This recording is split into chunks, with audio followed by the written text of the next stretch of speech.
Hello guys, so I just wanted to do a really quick testimony.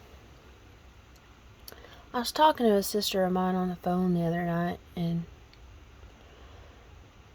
I was thinking, we were talking about how the Lord's been with us, through thick and thin, and I was really thinking about that, like the Lord was with me even when I was in my lowest of low, even when I was rebelling in high school and my early college years. And I'm thinking, you mean to tell me that when I was at them Slipknot and Korn concerts, goth kid, didn't know any better, just was doing what I thought was cool and trying to keep the bullies from high school off my back. I'm thinking, you mean to tell me when I was at that Slipknot and Korn concert, Jesus was there? And I'm thinking, imagine that though, like, here is a goth girl standing in the middle of this crowd at a Slipknot concert. Mosh pit going on, drugs, and who knows what else going on there. And here's this little goth girl standing in the middle of the crowd. And Jesus is standing there, holding on to her with everything he's got. And and I've known that the Lord's been with me even when I was being rebellious in high school and said I didn't believe in God anymore. I knew. And yeah, my dad got hurt when I was 10 years old, and he had seizures for 10 years, and I had to take care of my dad, and I was mad at my dad, or I was mad at the Lord because, I didn't think he was hearing my prayers, so I rebelled against him and went gothic and just went all haywire. But even though I spit in Jesus' face, even though I said, I don't believe in you anymore and you ain't answering my prayers and I don't care about you anymore, there he was, holding on to me with everything he got. And how putrid that must have been to him. To hang on to somebody like me that's at a Slipknot concert.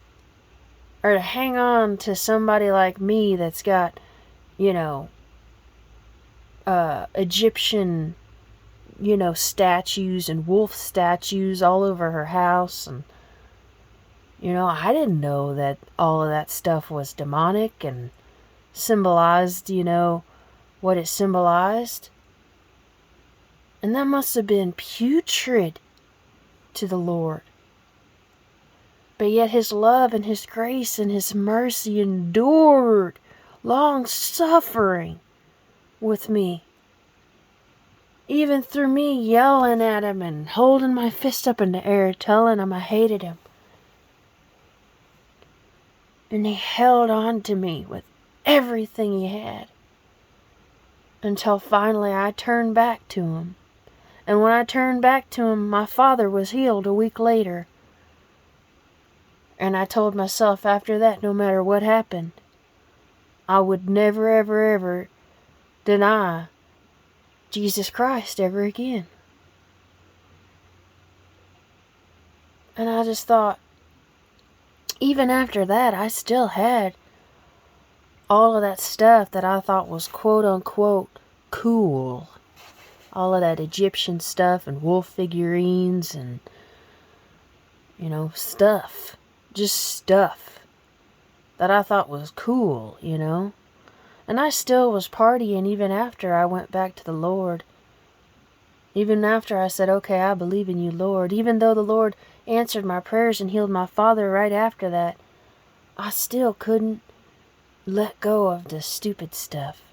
And I have now, today, because now I know. But just seeing how long-suffering he was with me and how patient he was with me.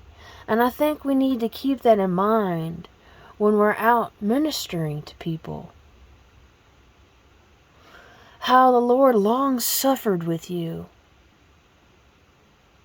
And I had many people tell me, Ashley, This stuff is not good. You shouldn't be smoking pot. You're going to waste your life away smoking pot. You're going to waste your life away partying. I didn't listen because I thought it was fun.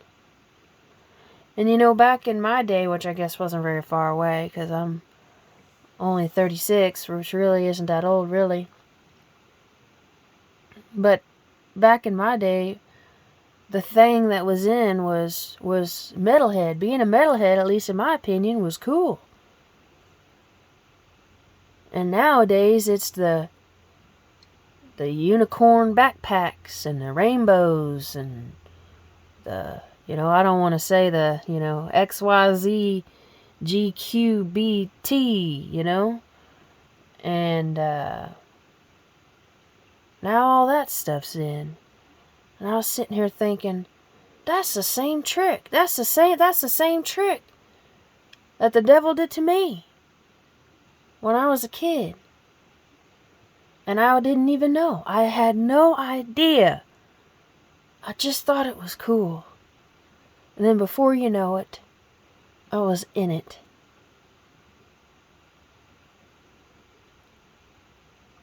But I want y'all to be patient with the kids. Like the Lord was patient with me. Because I was innocent. I didn't know. Just for example, these kids, they don't know. They don't know. That, if you're a girl and think you're a boy, that's bad. They don't know that. They just think it's cool. I mean, that's the new thing right now. Is, having a rainbow backpack and a unicorn backpack or hoodie, and then the next thing you know, they figure out what all that means, and then the next thing you know, they think it's cool.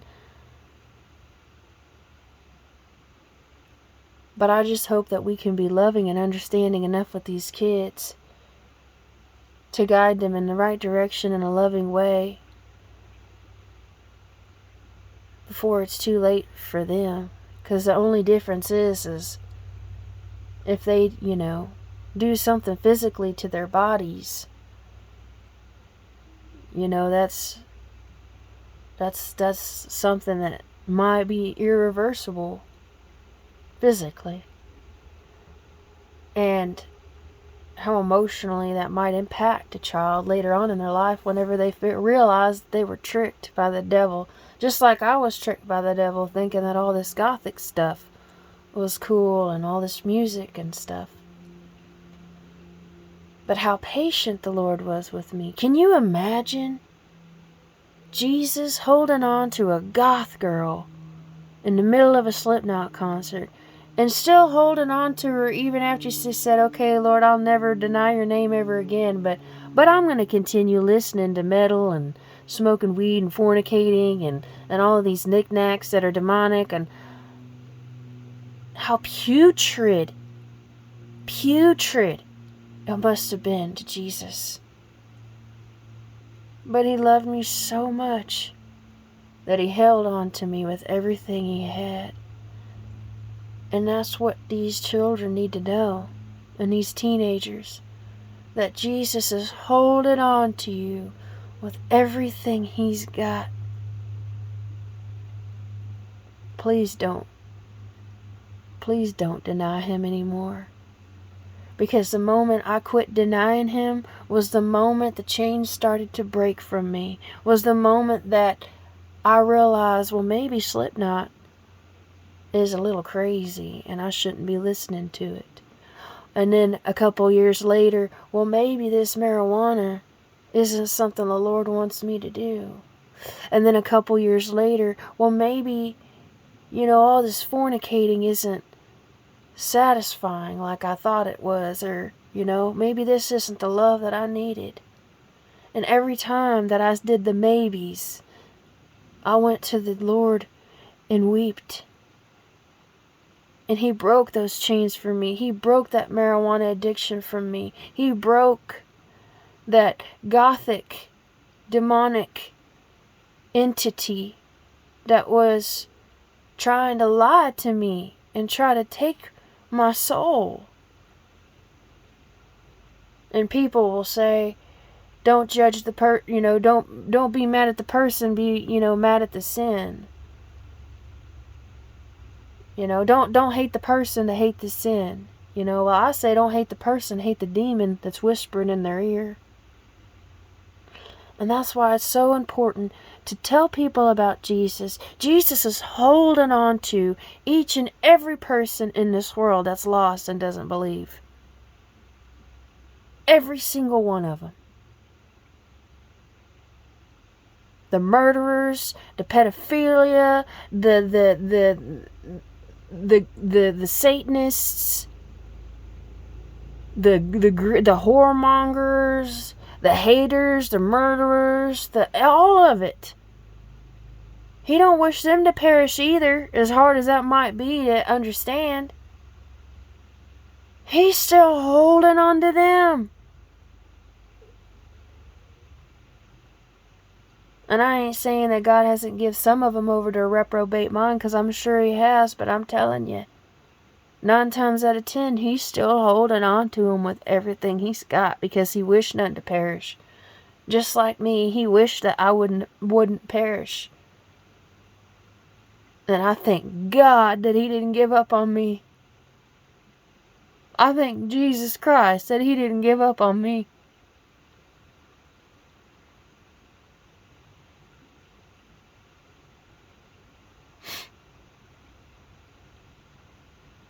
And He still helps me still to this day with things that I get frustrated with or something, and then I have to pray and say, forgive me, Lord, I shouldn't have got frustrated. He still helps me still to this day.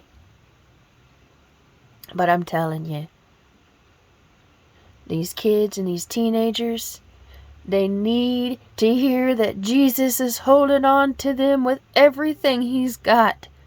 Instead of, if you do that, you're going to hell. If you do that, you're going to hell. You do this. They need to know that Jesus is holding on to them with everything He's got. And that if they would just ask the Lord, if they would just pray and pray for Him. God knows my mama was praying for me the whole time I was out running around. My poor mother, worried about me.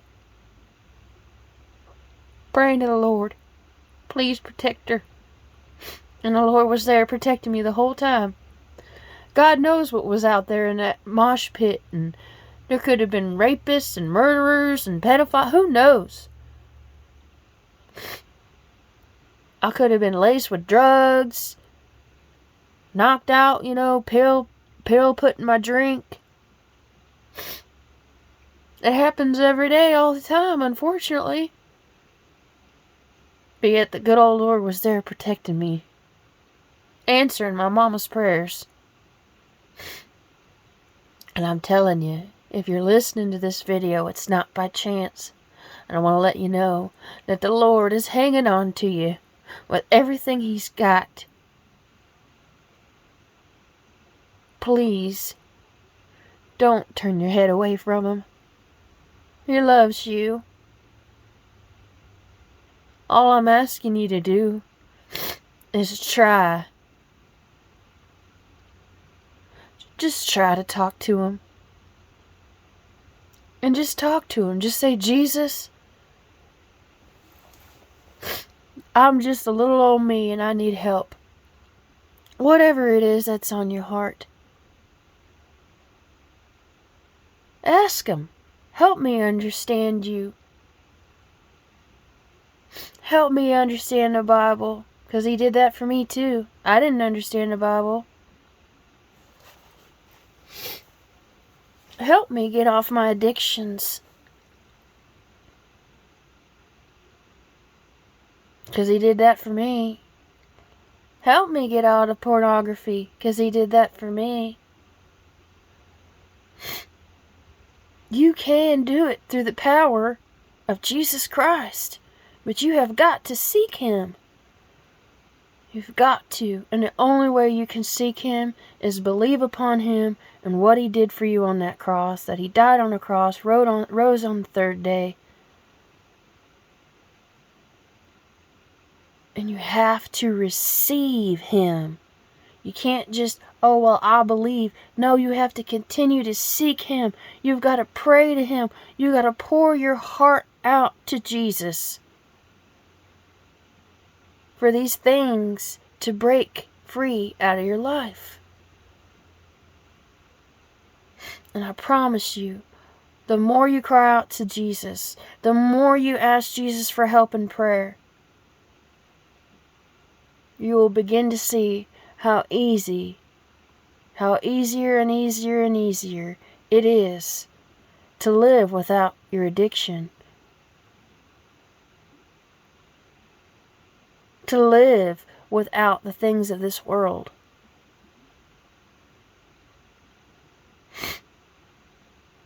I'm just asking you, give it a shot. Because I know that Jesus is real. And the only thing that is going to prove to you as an atheist is for you to try. Have you even tried? Have you even tried a little prayer? Have you even asked God? Hey, if you're real, show yourself to me. 'Cause He will. I know He will. But see, a lot of you haven't even tested the waters before you say the water's fake.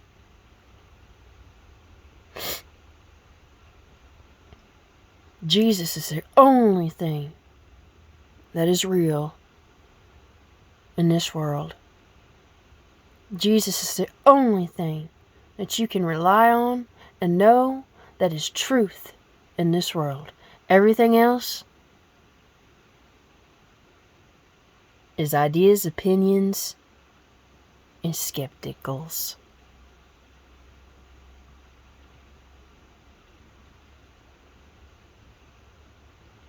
So I'm just asking you, if you're listening to this message, it's not by chance.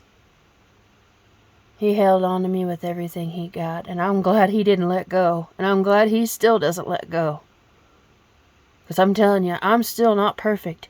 Even though I quit weed and pornography and lust and fornication and partying and shoot, the other day something happened to my truck, and I was, oh Lord, please, I don't need this happening right out, out here out in the middle of nowhere. Please, Lord, I don't need this happening. Instead of just saying, Lord, I know you ain't gonna let this happen. I know that you got my back, Lord. And to be honest, I'm a little ashamed. I got all worried about my stuff. All worried about my stuff. So I ain't perfect. But I'm telling you, the only thing I got is the hope in Jesus. And you just keep trying. If you believe in Jesus and you get discouraged every now and then, even as I do sometimes, just keep going, keep seeking, and keep trying. Because the only hope any of us have is in Jesus. So keep it trucking going. Keep it trucking forward. Continue to seek Jesus. Because the moment you give up on Jesus is the moment you've given up on everything. But as long as you keep trying, and you keep praying, and you keep believing, there's always hope for your soul. Otherwise, without Jesus, there's no hope. That's all I got. And I was just amazed. Because I never really looked at it, oh yeah, Jesus has always been with me. Oh yeah, okay. A lot of people say that, oh yeah, Jesus has always been with me. Oh, wonderful. But no, when I really looked at it, and I was like, wow, you mean to tell me when I was a gothic kid, sipping down margaritas, smoking weed, sleeping around, He was there? When I was standing at a Slipknot concert, doped up out of my mind, Jesus was standing there.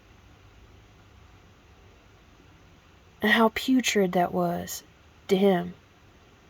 To have to go through all that with me.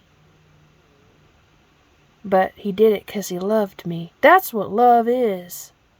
A lot of people say, oh, well, God ain't love. Blah, you know, if he was love, then he wouldn't do this and this and that. Well, I tell you what, if he didn't love me, he wouldn't have standed with me as long as he did and held on to me as hard as he did through everything. All of the putrid things I did. That's love.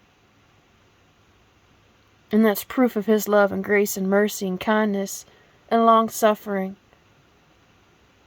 And I don't know many people in this world, if any, that would agape love like the Lord Jesus Christ agape loved me.